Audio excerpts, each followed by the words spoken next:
बंगाल के हुगली से इस वक्त हमारे पास वहां के पांडुआ में धमाके की खबर मिल रही है और इसमें एक मौत की खबर है जबकि 3 से 4 घायल बताए जा रहे हैं। उन्हें अस्पताल में भर्ती करवाया गया है। बीजेपी नेता लॉकेट चटर्जी मौके के लिए रवाना हो चुकी हैं। ये ताजा अपडेट हमें मिल रही है बंगाल के हुगली से खबर। हुगली जिले में धमाका हुआ है।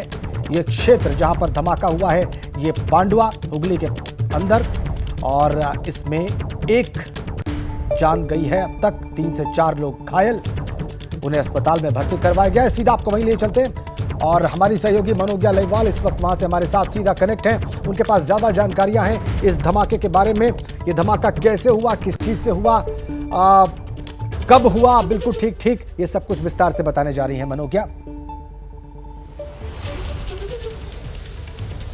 राजेंद्र, ये धमाका आज सुबह हुआ है। पांडुआ इलाके में बच्चे खेल रहे थे गेंद से। देखिए, मौसम ने कम से कम थोड़ी सी करवट ली है, तापमान में गिरावट आई है, जिसकी वजह से एक तो गर्मी की छुट्टियां हैं, दूसरा चुनाव का माहौल है। लेकिन इस समय बच्चे जब खेल रहे थे तो पांडुआ के ही एक मैदान में उन्होंने एक सामान उठाकर फेंका और जब उसको गोल तरह के गोलाकार एक जिस प्रोडक्ट को फेंका, जब वो फेंका गया तो वो गेंद नहीं बम निकला।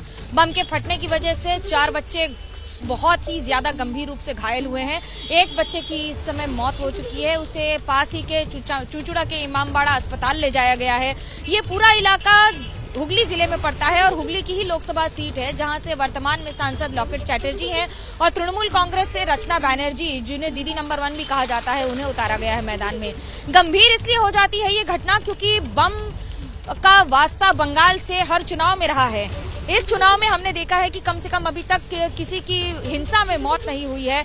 छुटपुट घटनाएं जरूर होती रही हैं उत्तर बंगाल की 6 सीटों में जब अभी तक चुनाव हुआ है, लेकिन अब क्योंकि हुगली में 20 तारीख को चुनाव होने हैं, उसके पहले प्रचार लगातार जारी है।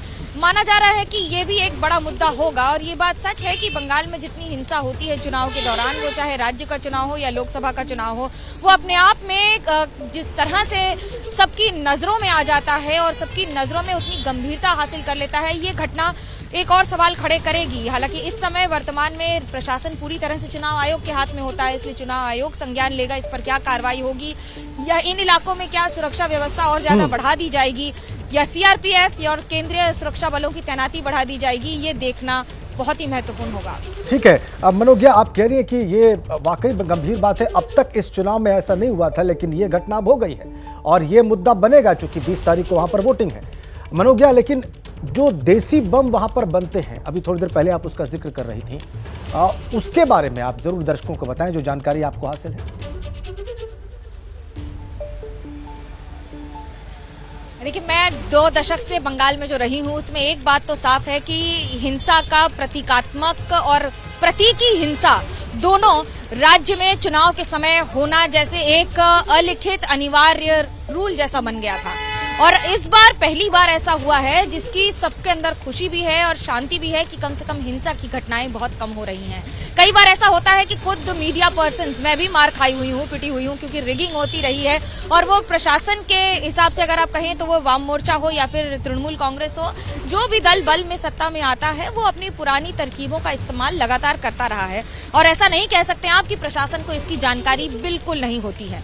ऐसे में बम बनाने की जो प्रक्रिया रहती है वो खास तौर से छोटे इलाकों में जहां पर सत्ताधारी पार्टी हो या फिर बाकी सारे दल हो, कोई इसमें पीछे नहीं रहता है। लेकिन बम बनाने की प्रक्रिया और बम बनाना बंगाल में घरों में सुतली बम कहते हैं इसे, जिसे पानी में रख के डिफ्यूज किया जाता है। स्थानीय प्रशासन इसके बारे में पूरी तरह जानकारी रखता है। आप कह रहे हैं ये बड़ी गंभीर बात आप बता रहे हैं कि स्थानीय प्रशासन को इसके बारे में जानकारी रहती है। धन्यवाद आपका मनोज्ञा, आपने जो जानकारी हमारे दर्शकों को दी।